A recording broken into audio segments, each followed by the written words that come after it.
अगर अभी नीट 2026 के स्टूडेंट्स हैं और फिजिक्स में परेशान हैं, ठीक है, तो सबसे पहला स्टेप मैं ये बोलूँगा कि पिछले दिनों में आप लोगों ने बहुत कुछ पढ़ा होगा 11th-12th में, या कुछ लोग ड्रॉपर्स होंगे, कुछ ना कुछ तो पढ़ा होगा। तो आप ऐसे नहीं करेंगे कि एक एक चैप्टर एकदम सीरीज से पढ़ रहे हैं।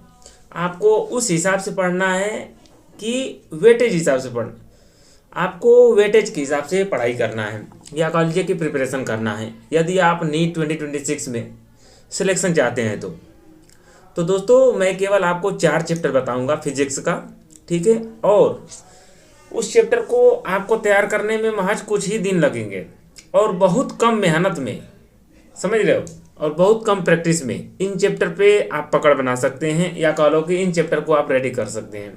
केवल 4 चैप्टर का नाम बताऊंगा और आपका 40 मार्क रेडी हो जाएगा, या कह लो कि 10 क्वेश्चन आएगा केवल 4 चैप्टर से।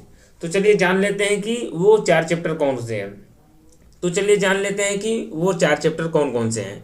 तो दोस्तों सबसे पहले आपको अगर वेटेज वाइज देखा जाए तो और कम मेहनत लगेगा, इसमें इसका वेटेज भी ज़्यादा है और मेहनत कम लगेगा, समझ गए।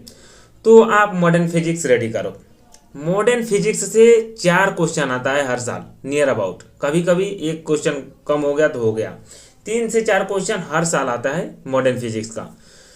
तो एक चैप्टर से कम मेहनत करके अगर 4 क्वेश्चन मिल रहा है, क्या वो गलत है? नहीं गलत है ना। तो आप पहले मॉडर्न फिजिक्स रेडी करोगे, पहला चैप्टर हो गया। दूसरा यूनिट एंड डायमेंशन और साथ ही साथ एरर।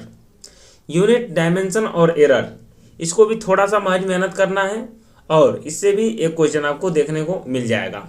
और दूसरा चैप्टर और तीसरा चैप्टर है दोस्तों सेमीकंडक्टर।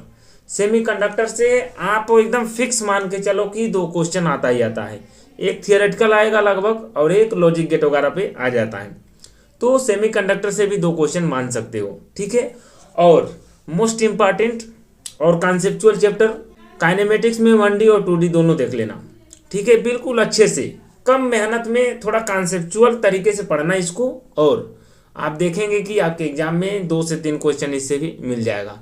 तो दोस्तों इस प्रकार से देखा जाए तो इन केवल 4 चैप्टर से हमारे 10 क्वेश्चन आ रहे हैं। 10 क्वेश्चन का मतलब 40 नंबर का।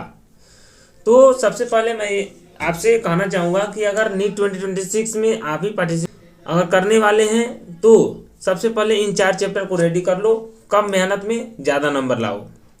फिर नेक्स्ट वीडियो में मैं बताऊंगा कि इसके बाद से कौन से चैप्टर आपको रेडी करना है, जो कि कम मेहनत में अच्छा से और जल्दी से तैयार हो जाए और आप आसानी से नंबर ला सको किसमें, नीट 2026 में।